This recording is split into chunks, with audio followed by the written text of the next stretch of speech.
এই যে মানুষ শুয়ে থাকে, এটা যে কত বড় নিয়ামত আমি টের পেয়েছি। আমার পিঠের এই পেছনে যে দাঁড়া আছে, এটা ব্যথা হয়ে আছে এখন। এবারে মাঝে মাঝে শুয়ে থাকলে আমি 60-65 হয়ে ঘুমিয়ে থাকি। আমার ম্যাডাম মাঝে মাঝে আমারে বলে যে এইভাবে ঘুমাও মানে? আরে ভাই, ঘুমাইছে কেন? তুমি তো টের পাচ্ছ না। আমার জেলখানার সাথী ছিল মুফতি ফখরুল ইসলাম, নোয়াখালী বাড়ি। ওই লোকটারে নিয়ে প্রথম 22 দিন একাধারে এই পায়ের ভেতরে হাত দিয়ে হ্যান্ডকাপ লাগিয়ে রেখেছিল, শুধু 1.5-2 মিনিট সময় দিত টয়লেট করার জন্য। খাবার যা দিত, সকালবেলা কয়েকটা পচা ছোলা দিত, আর দুপুর বেলা 1 মুঠ ভাত দিয়েছে, তার ভেতরও 3-4 রকমের সবজি তরকারি সব একসাথে। বলেন তো, এই যে খাবারের কথা বললাম, এ খেয়ে কি মানুষ বেঁচে থাকার মতো? খেলে খান, না খেলে যান, কিছু বলতে পারবেন না। ওই দূর থেকে ঠেলা মেরে দেয়। আমি একটা চেয়ার দেখেছিলাম ওখানে, আমারে বসায়নি, কিন্তু যারে আমার আগে নিয়ে গেল তারে বসিয়েছিল। এই এখানে এত নড়াচড়া করেন কেন? এদিকে সরে বসেন, এখানে আসবেন না। উনি আমারে বলছিল, ভাই এরকম একটা লম্বা চেয়ারে হাত 2টা হ্যান্ডকাপ দিয়ে আটকিয়ে দিল, পায়ের সাথে বেড়ি লাগিয়ে দিল, আর এই গলার সাথে একটা বেল্ট লাগিয়ে একটা টিপ দিল। 1 মিনিটে 120 বার ঘোরে। 1 মিনিট পরে মনে হচ্ছে যে আমি 8-10টা দুনিয়া দেখতে পাচ্ছি। এই ছিল আয়না ঘরের শাস্তির নমুনা। তাও তো আমি পুরাটা পাইনি, মাত্র 3 বছর পেয়েছি।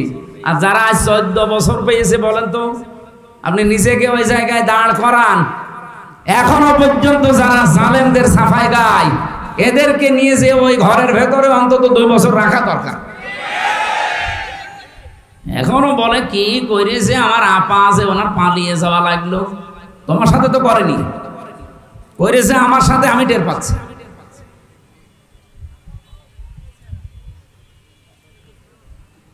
তিনটা বছর আমি এই যে এখন আসলে যেখানে আমারে ঘুমাতে দেয়, আমি 60-65 হয়ে থাকি। কারণ আমার শুয়ে থাকা এটা যে কত বড় নিয়ামত, আমি যারা ভিকটিম তারা টের পায়। এই শক্ত চেয়ারে বসতে পারি না। এত টর্চার করেছিল, আমার মাথার চুল থেকে পায়ের তালু পর্যন্ত 1 ইঞ্চি জায়গা বাকি নেই যেখানে টর্চার করে না। সবচাইতে বেশি করেছে পেছনে, মানে ম্যাডাম ছাড়া কাউকে দেখানো যায় না, এমন কঠিন অবস্থা করে দিয়েছিল। এজন্য স্বাভাবিক হতে আস্তে আস্তে অনেক সময় লাগবে। আমি ডাক্তার দেখিয়েছি, ওনারা বলছে যে ধকল গেছে এই 3.5 হাত বডির ওপরে, এখনো অনেক সময় লাগবে স্বাভাবিক হতে। আপনার পর্যাপ্ত ঘুম দরকার। আর আপনারা যেভাবে আরম্ভ করেছেন জেল থেকে বের হয়ে, দিনে নেই রাতে নেই, প্রতিদিন এইভাবে, এখন মাহফিলের সময় না, তারপরেও নিয়েছেন। এরপরও বাংলাদেশ জামাতে ইসলামী কুষ্টিয়া 3 আসনে আমার নামটা ঘোষণা দিয়েছে। এ বিষয়ে আমি কিছু জানতাম না। এরপর থেকে আমার মাথার উপরে আরেকটা চাপ যুক্ত হয়েছে। মানুষ যে কোনো এক লাইনে কাজ করে, হয় দায়ী আল্লাহর কাজ করে, আল্লাহর দিন প্রচারে, নয়তো রাজনীতি করে। আমার এই 2 লাইনে ঠেকাতে গিয়ে তারপরও শরীর যেহেতু অসুস্থ, স্বাভাবিক না, মানে আমি আর পেরিয়ে উঠছি না। আজকে বাড়ি চলে যেতাম, কিন্তু আপনাদের এই ছেলেটার খালি এর মুখের দিকে তাকিয়ে আমার কষ্ট করে আজকে থাকা। কালকে সকাল থেকে ফজরের পর থেকে সন্ধ্যা পর্যন্ত রাজনৈতিক অনুষ্ঠানগুলো আছে কুষ্টিয়া। আমার যেহেতু একটা আসন বিশাল বড়, 2 থানা মিলে, সেই হিসাবে আমার কষ্ট করা লাগছে অনেক। তারপরও আজকে রাতের বেলা মনে হয় মাহফিল আছে কোনে জয়পুরহাটে, কালায়। আমি যে বর্ণনাটা দিলাম, আপনি নিজেকে ওই জায়গায় দাঁড় করালে স্থির থাকতে পারবেন? বলেন, কি কঠিন যন্ত্রণা তারা সহ্য করেছে। কেউ 8 বছর, আমি পেয়েছি একজনকে 8 বছর পড়ে আছে। এই যে ব্যারিস্টার আরমান, এও তো 8 বছর ছিল। আমান আসমি ভাই 10 বছর ছিল। আমি 14 বছরের কথা শুনেছিলাম, যেখানে 14 বছর পড়ে আছে। এখন যে শয়তানগুলো বলে যে আয়না ঘর বলে কিছু নেই, ওরা আমার সাথে দেবেন, ওরা আমি নিয়ে যাব ওই মেন্টো রোডে মাটির নিচে। আমার 11 ঘন্টা টাঙিয়ে রেখেছিল। আপনি বলেন তো কি দোষ ছিল আমার? আমি আপনার মেয়ের দিকে কি খারাপ নজরে তাকিয়েছিলাম? কি করেছিলাম বলেন? কোরআনের সঠিক কথাগুলো বলতাম, এইটাই আমার অপরাধ। কথা বলেন না কেন? এত কষ্টের পরেও কিছু মানুষের মুখে আমি হাসি দেখতে পেয়েছিলাম শুধু একটাই কারণে, যতই কষ্ট দেন এই কষ্টটা আল্লাহর জন্য। তাদের তুলনায় আমাদের আজকের এই কষ্ট কি খুব বেশি? বলেন বলেন। ওরা যদি আল্লাহর জন্য, দিনের জন্য এত কিছু স্যাক্রিফাইস করতে পারে, আজকে ঘন্টা খানিক সময় একটু দেওয়া যাবে না? হ্যাঁ, এক ঘন্টা কথা বলবো ইনশাআল্লাহ। দল মত জাতি বর্ণ ধর্ম নির্বিশেষে অন্য ধর্মের মানুষও মনে হয় এলাকায় আছে। হ্যাঁ, সবাইকে আহ্বান জানাচ্ছি, কারণ আজকের তেলাওয়াত কিন্তু আয়াত শুধু ইমানদারদের না, ইয়া বানি আদম, বনি আদমের সন্তান যারা, তারাই আল্লাহ আজকে অ্যাড্রেস করেছেন। সবাইকে আমরা কোরআনের আলোচনায় ওয়েলকাম জানিয়ে শুরু করছি। খুশি হয়ে বলছি আলহামদুলিল্লাহ। দরুদ আর সালাম পড়ছি আমাদের নবী। এটা রবিউল আউয়াল মাস। আপনারা কোন সম্পর্কে কথা শুনছিলেন আমি জানি না।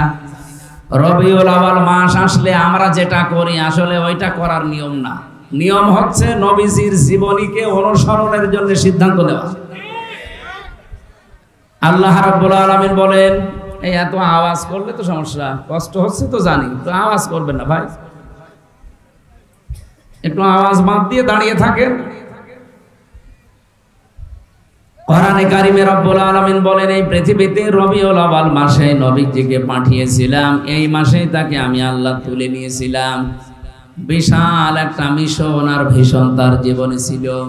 ওয়াল্লাযী আরসালা রাসূলাহু বিল হুদা ওয়া দীনিল হক লিইয়ুযহিরাহু আলাদ দীনি কুল্লিহি ওয়ালাউ কারিহাল মুশরিকুন।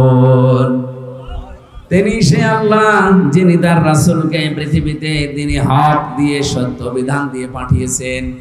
এই আয়াত দ্বারা বোঝা যায় পৃথিবীতে যত নিয়ম নীতি, যত ধর্ম আছে সবগুলো বানোয়াট, ইসলাম বাদে।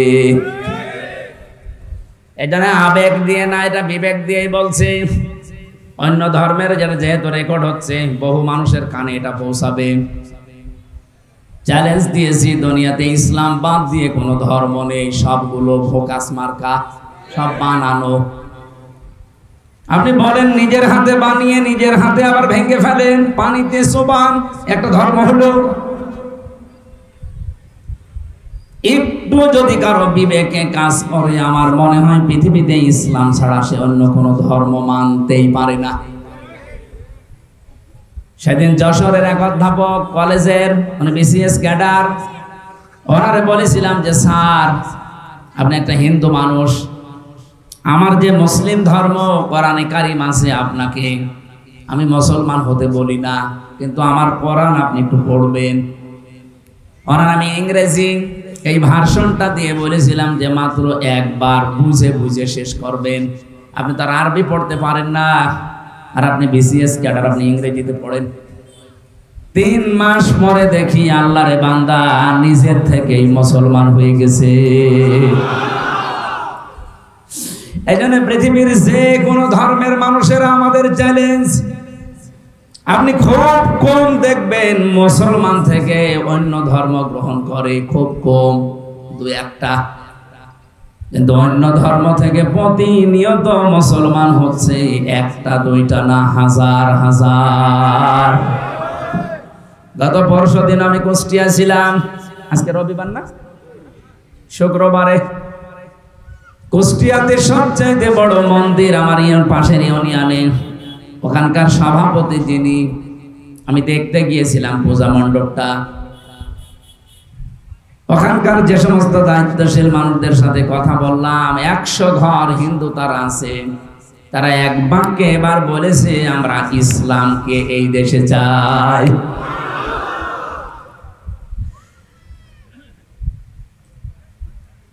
আমার তো মনে হচ্ছে যেভাবে দলে দলে পালে পালে মানুষ আজ ইসলামের দিকে আসতেছে, শুধু জামাত ইসলামে না, তারা চায় যে দেশে আল্লাহর বিধান ইসলাম কায়েম হোক। আপনি আগস্টের 5 তারিখের আগে 2024-এর একটা রিপোর্ট দেখবেন, মাত্র 100 জনের 15 জন মানুষ বলতো যে আমরা এই দেশে ইসলাম চাই। অথচ 1 বছর 1 মাসের ব্যবধান আন্তর্জাতিক একটা সংস্থা আছে মাইক্রোসফট, এরা রিপোর্ট দিয়েছে শুধু বাংলাদেশের এই 64 জেলায় এখন 100 ভাগের 77 ভাগ মানুষ বলছে আমরা ইসলাম চাই।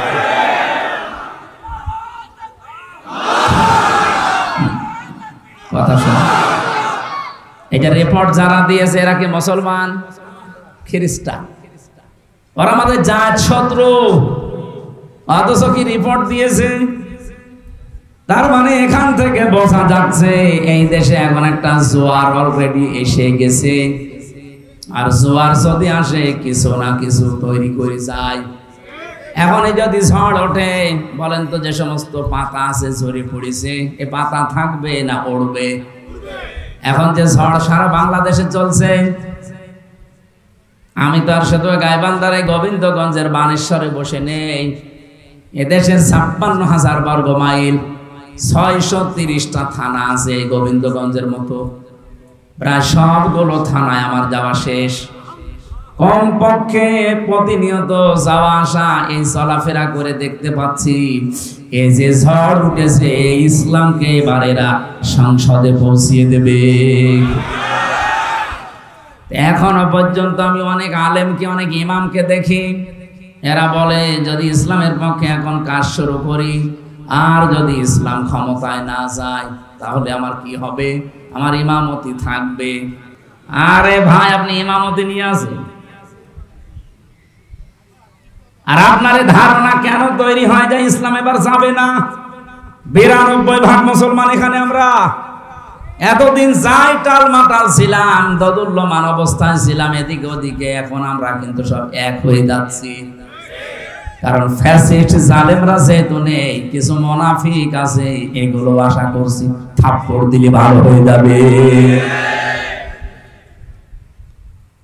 এদেশে যেহেতু ফ্যাসিস্ট নেই, নতুন করে কেউ গড়ে উঠতে চাইলেও সে পারবে না। নেপালের দিকে তাকান, মন্ত্রীদের ধরে পানির ভেতরে চোবাচ। আর আমার তো নিজের দেখায় 1 বছরে আমি বাইরের দেশে যেগুলো সফর করে আসলাম, জালেমরা কেউ ভালো নেই। কিছুদিন আগে আমার সফর ছিল থাইল্যান্ডে, মালয়েশিয়া, সিঙ্গাপুরে। যে হোটেলে উঠে দেখি নিচে নেমে 2 জন চা খাচ্ছে। কি গো হুজুর, দোয়া করেন। আগেই পালিয়েছি। দোয়া করবো মানে? আপনি হোটেলে আছেন কেন? আপনার না 620টা বাড়ি, আপনি এখানে আছেন কোন কারণে? এখানে বিল কত প্রতিদিন? আমার বলছে হুজুর 3 তারিখের পরে 4 তারিখে দেখলাম ভাব ভালো না, এই জন্য রাতেই টিকিট কেটে চলে এসেছি। আপনি এখানে আছেন, আপনার বাড়ি নেই। আমরা তো জানি আপনার সাহেব পাড়া আছে মালয়েশিয়াতে, আপনাদের বেগম পাড়া বানানো আছে, সিঙ্গাপুরের মতো জায়গায় আপনার ফ্ল্যাট নেওয়া আছে। তাও 1টা 2টা না, 1 ফ্লোরে 18-20টা ফ্ল্যাট সব আপনার। এরপরও আপনি হোটেলে থাকেন কেন? মজাগুলো সব তালা লাগা। এখানে থাকি খুব গোপনে, নিচে নামি না, কয়েক মাস পরে একবার নামি। কারণ আমি এই দেশে 20 লাখ বাঙালি আছে জানি, ওরা যদি আমারে দেখে পিটিয়ে ভর্তা বানিয়ে ফেলবে। এই জন্য খুব গোপনে আছে আপনাদের। আপনি আমার জন্য দোয়া করেন, ওর জন্য দোয়া আসবে। যা হয়েছে ওইটার সুর ধরে নেপালে, এরপরে এখন আরম্ভ হয়েছে দাদাদের দেশে ভারতে। আপনি দেখেছেন কি অবস্থা? মোদির ঘর বাড়ি জনগণ ভেঙে ফেলতে যাচ্ছে। আর আমার বিশ্বাস মোদি থাকবে না, ওর ঘর বাড়ি না, ওকে আল্লাহ টুকরা টুকরা করে অপমান করবে। কারণ এই শয়তান আল্লাহর বহু ঘর ভেঙেছে। কতগুলো মসজিদ ভেঙেছে, মসজিদ ভাঙে না, ওর কপাল ভেঙেছে। পৃথিবীতে যারা আল্লাহর ঘরে হাত দিয়েছে, আল্লাহ একটাকেও ছাড়েন নাই। আপনি আব্রাহার দিকে তাকান, কাবা ঘর ভাঙতে এসে কাসফিম মাকুল হয়ে গেছে, ভুসির মতো। অথচ কতগুলো ঘর আপনি ভেঙে দিলেন বিনা কারণে। আমার বিশ্বাস আল্লাহর ঘর যারা টুকরা টুকরা করে ফেলেছেন সেই দেশকে আমার আল্লাহ আস্ত রাখবে না, নিজেদের ভেতরে গন্ডগোল লাগিয়ে টুকরা টুকরা করে দেবে। শিক্ষা নেন। এখনো যদি কোন জালেমরা শিক্ষা না নিতে পারে, আমার মনে হয় ওর কপালে হেদায়েত বলে আর কিছু নেই। কারণ মানুষ যখন অপরাধ করতে করতে সীমা পার করে ফেলে তখন আর ফিরে আসার রাস্তা থাকে না। আমরা তো এইটাই দেখতে পাচ্ছি, বহু মানুষ এখনো ওদের থেকে শিক্ষা না নিয়ে এখনো পর্যন্ত সেই মানধাতা বলে সে চিন্তা ভাবনা চালিয়ে যাচ্ছে। ওরা করতো গোপনে, এরা করছে প্রকাশ্যে। অনেকে বলে যে এতদিন আমি খেতে পারিনি 15 বছর, এই জন্য খাচ্ছি। 15 বছর তো আমিও খাইনি। কথা বলছেন এখন? আমি খেয়েছি। অপরন্ত আমার আর আমার বাবার কত টাকা তারা খেয়েছে। আমার ধরার পরে বলেছিল আমার বাবারে যে 10 লাখ টাকা আজকেই দেবেন, নাই তো রিমান্ডে নিয়ে শেষ করে দেব। আমি যেহেতু এক বাবার একটা ছেলে, মা ভাই এদিক ওদিক করে তাড়াতাড়ি 8 লাখ দিয়েছে, বলে কিছু বলবেন না। ও শয়তানরা টাকাও নিয়েছে, অত্যাচার করেছে, আবার মামলাও দিয়েছে। বলেছিল যে আমরা আর মামলা দেব না, কথা একটাও ঠিক রাখে না। কোথায় যে আছে এই শয়তানগুলো আমি বহু খুঁজি, কিন্তু ওদের কোনো হুদিস নেই। বিশেষ করে এই কাউন্টার টেররিজমের এই যার সন্তান আসাদুজ্জামান,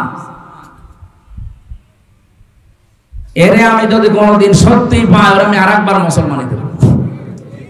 ও শয়তান নামে মুসলমান, আমার মনে হয় মুসলমানি এখনো দেওয়া হয়নি। তাছাড়া এইরকম খারাপ কথা বলতে পারে। আমি যাই হই, আমার অপরাধও থাক, আমার নামের আগে একটা আলেম লেখা আছে না? কি ওখানে দেখতে পাচ্ছেন না মাওলানা মুফতি লেখা নাই? আমি যত খারাপ হয়, আলেমরা কিয়ামতের দিন আল্লাহ নিজে বিচার করার সময়ও ঢেকে নেবে, জনসম্মুখ থেকে আলাদা করে ঢেকে তার কাছে জিজ্ঞাসা করবে, এই এই অপরাধ করেছিলি? স্বীকার করার পরে বলবে, যা গোপনে মাফ করে দিলাম, কাউকে বলবি না। এত সম্মান দিয়েছে আল্লাহ নিজে। আর এই শয়তানগুলো, ওরা আলেম পেলে মনে হচ্ছে যে মানে সে খ্যাপা কুকুরের মতো হয়ে গেছে।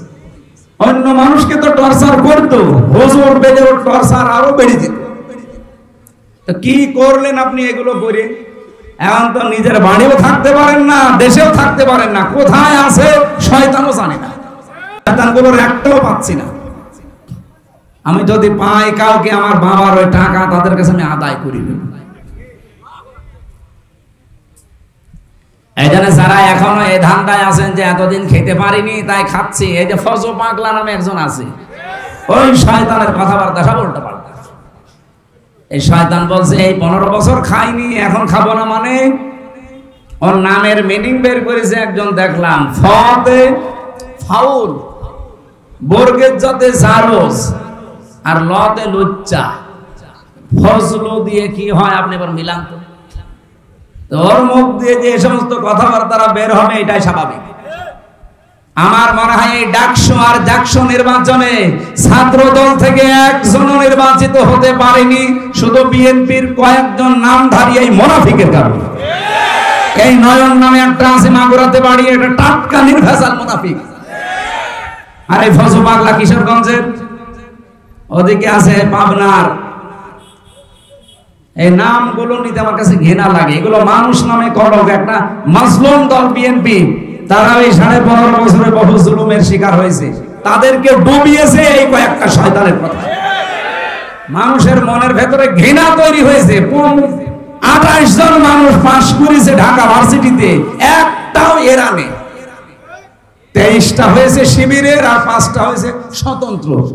আপনি কি করলেন এতদিন রাজনীতি করে বলেন? শিবিরের যে সে ভোট পেয়েছে প্রায় 14,100, ছাত্র দলের যে ভোট পেয়েছে মাত্র 5,100। এখনো পর্যন্ত মানুষগুলো যদি তার বিবেককে কাজে না লাগায় যে কি কারণে আমরা হারলাম দেখি তো না, ওরা এখন দোষ চাপিয়ে দিচ্ছে যে ছাত্রলীগ ভোট দিয়েছে শিবিরকে, এই কারণে তারা জিতে গেছে। আপনার কাছে কি মনে হয় ছাত্রলীগের চাইতে জাতীয় দল যিনি আছেন ছাত্র দলের, সে যদি 5,000 পায়, শিবির পেয়ে সে 14,500 মনে করেন, তাহলে কত কম বেশি হচ্ছে? 9,500। তো সেখানে 5,000 বাদ দিলাম, এখনো কয় হাজার থাকছে? 9,000। 9,000 এত নিষিদ্ধ করার পরেও যদি ছাত্রলীগ 9,000 ভোট দিতে পারে, তা বিএনপির রাজনীতি করার দরকার কি? তাদেরকে ডোবাতে, এই দেশ থেকে বিদায় করার জন্য একটা সূক্ষ্ম ষড়যন্ত্র চলছে।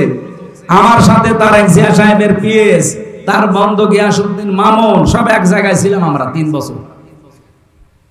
এই যে বাবর সাহেব স্বরাষ্ট্র প্রতিমন্ত্রী ছিল, বাইরে আমরা ফতোয়াবাজি করি, এ দল ও দলকে দেখতে পারি না, রাজাকারের ট্যাগ দেয়, আর জালেমরা এই 15.5 বছরে আমাদের সব এক জায়গায় রেখে তালা মেরে রেখেছে। থাক, এরপরও যদি আপনার হোশ না ফেরে, আগামীতে 100 আসতেছে, আপনি কিন্তু সে কি মারা খাবেন বলে যেন, আমি বাংলায় বললাম না, এইটা আসতেছে আপনার কপালে। এই জন্য সাবধান। আপনাদের পাশের জেলা বগুড়া, শহীদ জিয়াউর রহমান, আল্লাহ তাকে জান্নাতুল ফেরদাউস নসিব করেন। সেই লোকটা ভালো ছিল, কিন্তু তার আদর্শের উপরে এখন বিএনপির রাজনীতি আর চলে না। এরা সব এখন দাদাদের গোলাম হয়ে দাঁড়িয়েছে। দাদারা যা বলে এরা তাই করে। পিটা নিয়ে এরা আসলে ভালোভাবে খায়নি তো। বাবর মিয়ারে জিজ্ঞাসা করেন গিয়ে, কি পিটানো পিটিয়েছে বাবর? 17 বছর লোকটা ছেলে ছিল, 17 বছর। মাঝে মাঝে আমার বলতো, হামজা মনে হয় যে আমি ফাঁসি দিয়ে মরে যাই। কেন? মানুষ এভাবে থাকতে পারে? গিয়াসউদ্দিন মামুন ভাই 17 বছর ছিল, কি অবস্থায় রেখেছিল জেলের ভেতরে এই বিরোধী দলের লোকজনকে আপনি জানেন? মনে আছে যে আমাদের এক একটা দিন 1 বছরের চাইতে কঠিন মনে হতো। এখন যদি আমাদের এই দেশে আমরা যারা ওই 14 দল বাদ দিয়ে আছি, তারা যদি কামড়া কামড়ে আরম্ভ করি এই দাদাদের ইশারায়, দেখবেন আবার জালেমরা কিন্তু ভর করবে। তখন দোয়া দরুদ পড়েও কিছু হবে না। এই জন্য বাদ দেন ভাই, ভরাডুবি হওয়ার আগে একটু চিন্তা ভাবনা করে আগান। ওই যে মানধাত আমলের সমস্ত ত্যাগ দিলে এখন আর কেউ খায় না। ওই রাজাকার আল বদর ওগুলো বাদ দেন। আশা করছে এটা রেকর্ড হচ্ছে তো, সারা দেশে যাচ্ছে, ওদের বিবেকের আয়নায় একটু ওরা দেখবে। এরপরও যদি ডুবতে চায় কেউ যাক, ডুবে যাক, আমাদের আর কিছু করার নেই। কারণ ইসলামের যে ওয়ার জোয়ার এবার এসেছে, আমরা বিশ্বাস করি আল্লাহ তার ইসলামকে এবার এই দেশে রাষ্ট্রীয় পর্যায়ে নিয়ে যাবে।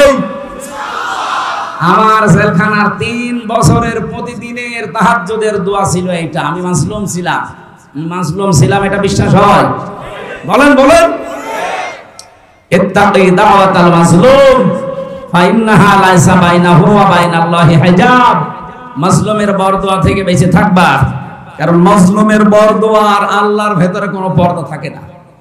যেহেতু আমি মাজলুম ছিলাম, আমি বিশ্বাস করি মাজলুমের দোয়া আল্লাহ ফেরত দেয় না।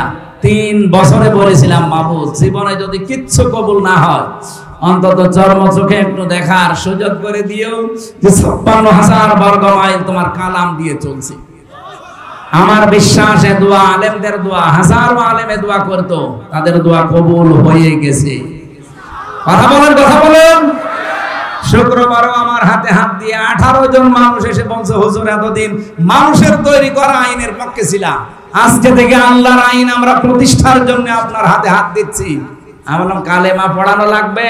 বলছে কালেমা পড়ানো লাগবে না, কালেমা জানি, এতদিন ভুল পথে ছিলাম।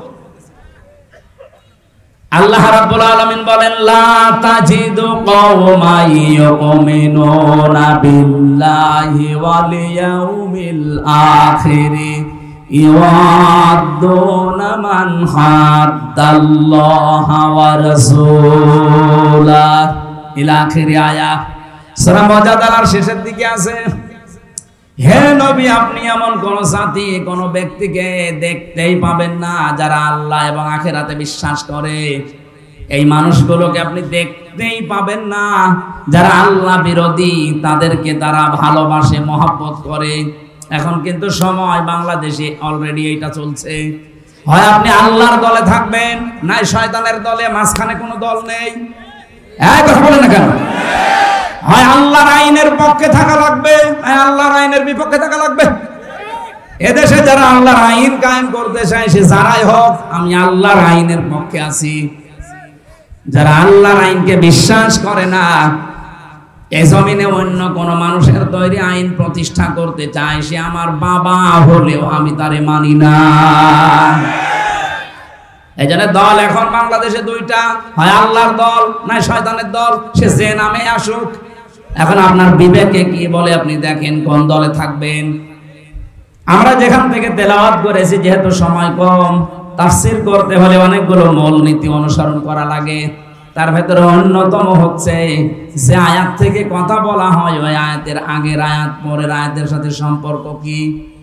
আজকের তেলাওয়াত কিন্তু আয়াত সূরা আরাফের 35-36 নম্বর আয়াত।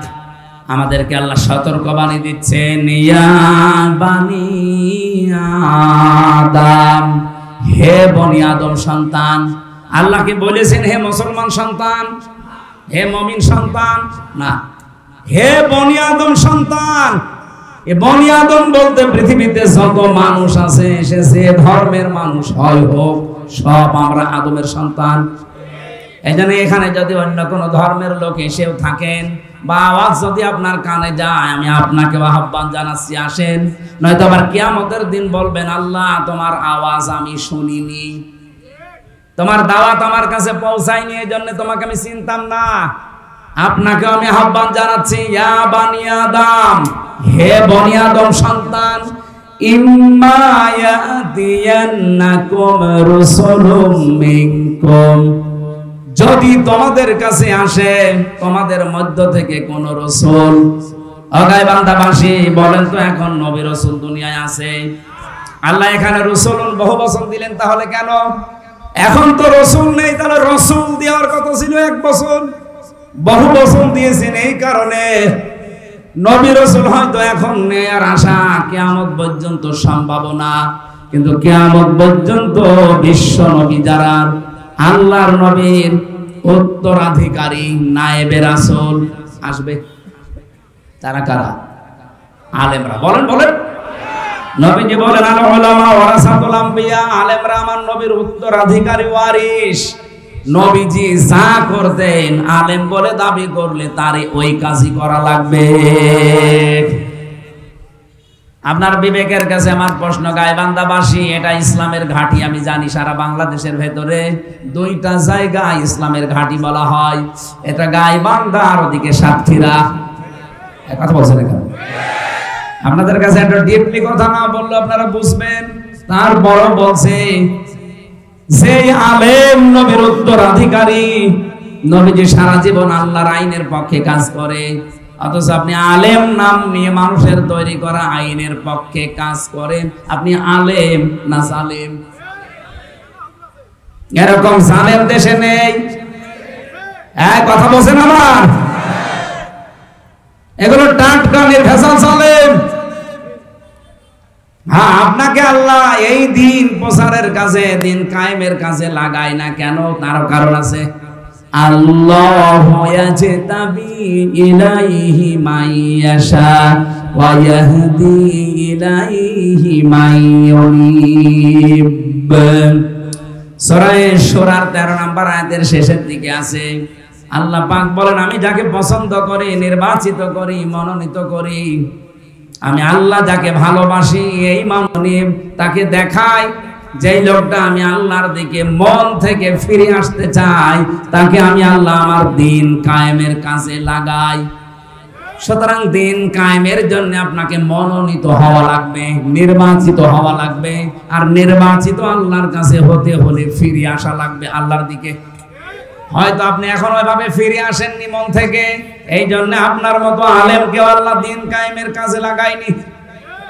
যারা আলেম আছে তাদেরকে বলছি, বলেন তো আমি কি আয়াত ভুল বললাম? এই আয়াতের আগের শব্দটার দিকে তাকালে আরো আশ্চর্য হয়। কাবরা আলাল মুশরিকিনা মা তাদউহুম ইলাইহি। হে নবী, আপনি যেদিকে মানুষকে ডাকেন দিন কায়েম করো জমিনে, এটা শুনলে সবচাইতে বেশি মন খারাপ হবে, রাগ হবে মুশরিকদের। কাদের? আমরা তো দিন কায়েমের কথাই বলি নাকি আমার বাবার আইনের কথা বলি? দিন কায়েমের কথা বললে যারা বিভিন্ন ট্যাগ দেন যে জামাত ইসলামের লোক, এ রাজাকার, এ ধান্দাবাজ, এ রাজনীতি করে, আপনি বুঝতে হবে যে আপনার ভেতরে কোন শিরিক আছে, আর শিরিক যে করে সে মুশরিক। দিন কায়েমের কথা শুনলে যাদের রাগ হয়, মন খারাপ হয়, আপনি বিশ্বাস করতে পারেন যে আপনি মুশরিক। বলেন তো, এই দেশে নেই? অনেক আলেম পর্যন্ত আছে। আমি আর নিচে নামলাম না। আপনাকে যদি সত্যি আল্লাহ ভালোবাসে, আপনাকে যদি পছন্দ করে পৃথিবীতে, তাহলে আপনাকে এড়া ঘোড়া থাকতে দেবে না। ইন্নাল্লাহা ইউহিব্বুল্লাযীনা ইউকাতিলুনা ফি সাবিলিহি সাফফান কাআন্নাহুম বুনিয়ানুম মারসুস। অবশ্যই আমি আল্লাহ ভালোবাসি তাদেরকে যারা সীসা গলা প্রাচীরের মতো ঐক্যবদ্ধ হয়ে আল্লাহর দ্বীন জমিনে কায়েম করার জন্য সংগ্রাম করে, লড়াই করে। তা আপনি আয়াত সারা জীবন পড়ছেন, আমিও তো দেখছি, কিন্তু আপনি তো কাজে নেই। দ্বীন কায়েমের জন্য আপনার কোনো ভূমিকা নেই। এ দোষ শুধু আপনার না, কারণ আপনি মন থেকে ফিরে আসেননি, এই জন্য আল্লাহ আপনাকে কাজে লাগায়নি। অথচ একজন সাধারণ মানুষ সেই ছোটবেলা থেকে দিন বুঝেছে এবং ইসলামী আন্দোলন করে, এই কারণে যে জমিনে দিন কায়েম করা নামাজ রোজার মতো ফরজ। এই জন্য ওই মানুষটা দেখেন আপনার মতো আলেম না, কিন্তু দিন কায়েমে অ্যাক্টিভ, ও মন থেকে ফিরে এসেছে, এই জন্য আল্লাহ তাকে কাজে লাগিয়ে দিয়েছে। আজকে আমি যেখানে ছিলাম খাবারে বাড়িতে, কোন বাড়ি জানি না, অনেকটা মাস্টার মানুষ, অথচ দিন কায়েমের জন্য লোকটা জেল পর্যন্ত খেটেছে। কত আলেম দেখলাম 15.5 বছরে বাতিলের 5 আটা গোলামি করে জীবন যাপন করেছে। আমি কি বেশি বললাম? আপনাকে আল্লাহ মনোনীত করেনি, কারণ আপনার মন নেই।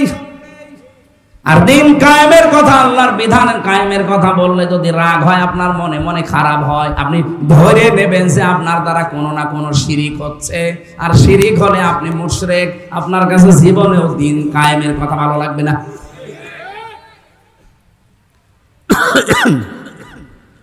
যেহেতু নবী রাসূল আর আসবে না, কিন্তু এখন আছে কারা? বলেন বলেন। সব আলেম না, রসুলুন বহু বছর যারা বিশ্ব নবী মুহাম্মদ রাসূলুল্লাহর আদর্শ অনুসরণ করেছে এবং পূর্ববর্তী রাসূলদের। সূরা ইয়াসিনের 30 নম্বর আয়াত একটু পড়বেন বাড়িতে। ইয়া হাসরাতান আলাল ইবাদি মা ইয়াতিহিম মির রাসূলিন ইল্লা কানু বিহি ইস্তাহজিউন।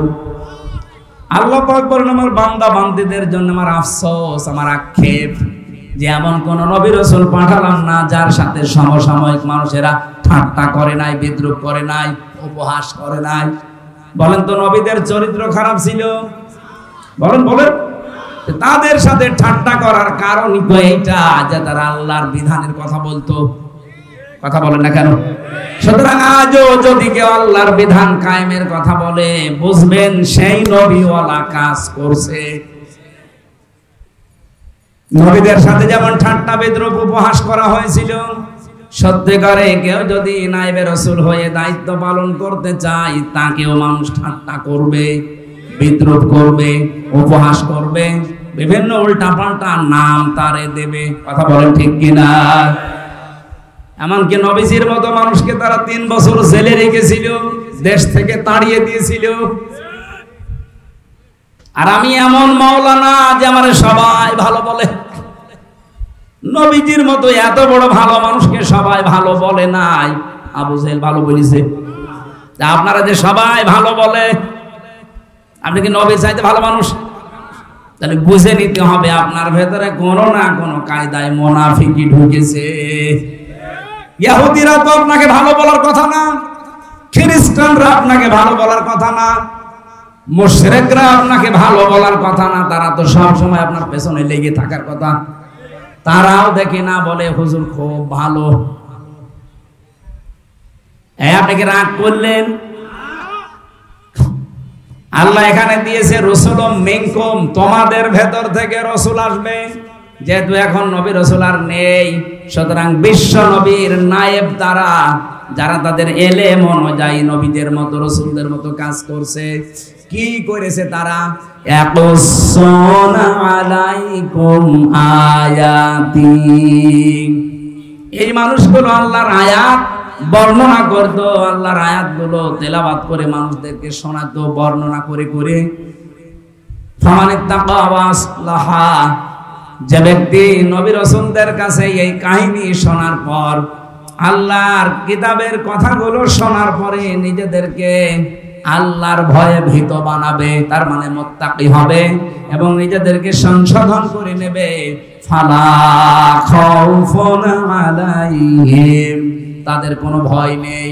ওয়ালা হুম ইয়াহজানুন, কোনো চিন্তাও নেই। গায়বান্ধা ভাষায় আমি নিজের থেকে বলছি না, সব কোরআন থেকে কোট করা। সুতরাং এই মুহূর্তে যে বিষয়টা আসতেছে সামনে, আমরা তো নবী রাসূলদের দায়িত্ব যেভাবে পালন করা 100 ভাগ পারবো না, যতটুকু পারছি চেষ্টা করছি। আল্লাহর কোরআনের তেলাওয়াতকৃত আয়াতগুলো পড়ে পড়ে ব্যাখ্যা করলে আপনি নিজেকে সংশোধন করে নিন। এতদিন আপনার ভেতরে সুদ ছিল, আপনি এখন ছেড়ে দেওয়ার সিদ্ধান্ত নিয়ে নেন। এলাকায় সুদ আছে কিনা আমি জানি না, আমার মনে হয় ওয়াজ এলাকার জন্য না। এই যে 1000 টাকা ছেড়ে রাখে মাসে মাসে, বছরে বছরে 100 টাকা করে বেশি পায় না, মাসে না বছরে ভাই? মাসে, সপ্তাহে নেই। এই যারা এটা করেন, আপনি কি না জেনে করেন না জেনে করেন? আপনি যদি জেনে এই কাজটা করেন তাহলে আপনার মায়ের সাথে আপনাকে জেনা করা লাগবে। হ্যাঁ, একই জিনিস। সুদ খাওয়া আর মায়ের সাথে জেনা করা একই জিনিস। আপনি তো জীবনেও এই কাজ করতে রাজি হবেন? কোন পাগলও রাজি হবে তার মায়ের সাথে? বলেন বলেন। অথচ হাজারো নামাজি মুসলমান দাবি করে দেদারসে সুদ খাচ্ছে। এটা ওয়াজের দ্বারা বন্ধ হওয়া জীবনও সম্ভব না, এটা বন্ধ হওয়া সম্ভব আল্লাহর আইনের দ্বারা। আমরা এইটাই চাচ্ছি ভাই।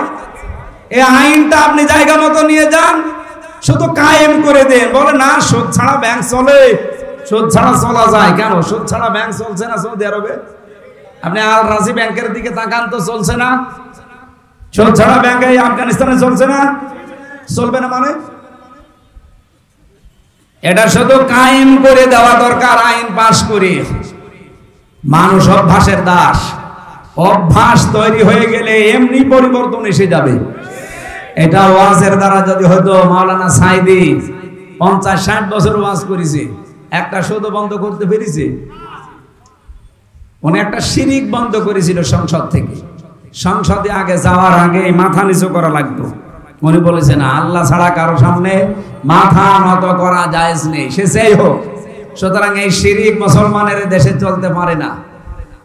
স্পিকার বলেছিল যে সাইদি সাহেব, এটা তো এইভাবে হয় না, আপনি বিল পাস, হাত উত্তোলন করতে বলবো, আপনারা যদি 300-র ভেতরে 151 জন হাত তুলতে পারে এই বিল পাস হয়ে যাবে। ওই বিল পাস হয়ে গেছে।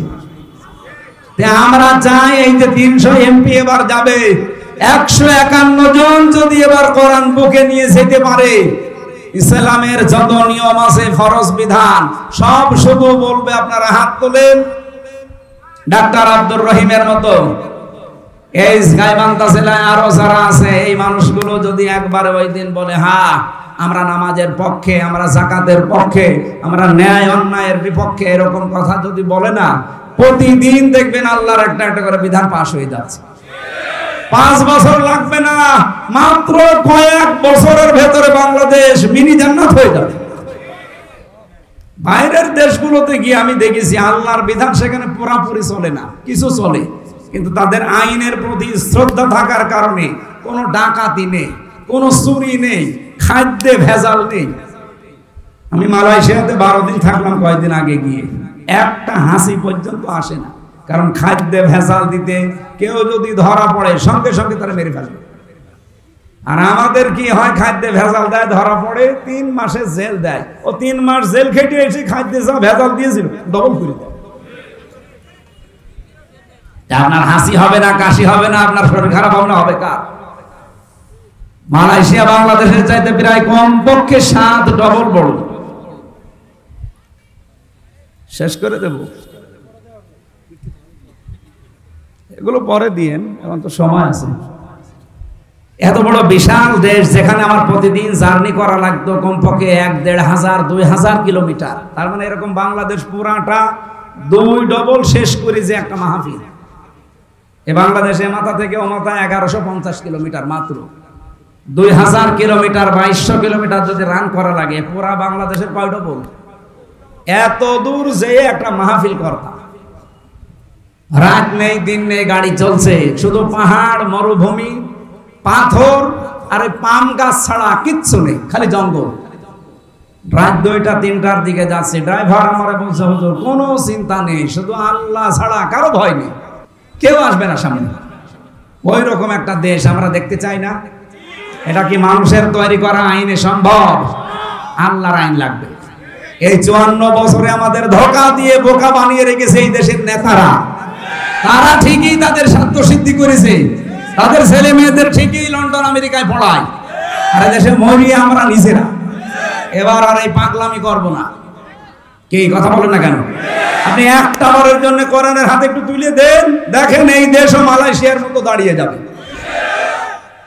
আজকের মাহফিলে যে আবু বকর সিদ্দিক আলহাজ, উনি টাকা দিয়েছেন, 500 টাকা দিয়েছে, আবার নাম লিখে দিয়েছে। আলহাজ লেখা আছে না নামের আগে, তো 5000 টাকা দেওয়ার কথা।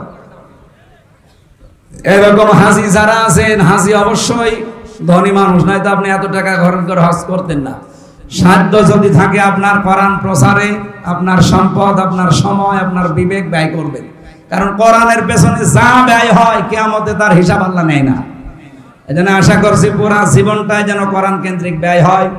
মেয়েরা যারা এসেছেন, এদের পরবর্তীতে কিছু কথা আমরা বলতাম। আজানের সময় হয়ে যাচ্ছে, তাড়াতাড়ি করছি। আমার গাড়ি এখানে এসেছে, ওখানে মেয়েদের একটা বই লিখেছিলাম জেলখানায়। দাম্পত্য জীবনে যে স্বামী স্ত্রীর মারামারি, গন্ডগোল, সমস্যা, এর সমাধান কি করে করা লাগে ওইটা দেওয়া আছে। ওটা যাওয়ার সময় আপনার বর জন্য একটা করে নিয়ে যান, কাজে লাগবে। আমি আজকে আর এই নামাজের দিকে তাকিয়ে চালাতে পারছি না, কারণ এখন আর 4-5 মিনিট আছে, আজান দিয়ে দিলে সেখানে কাঁদা, তো নামাজ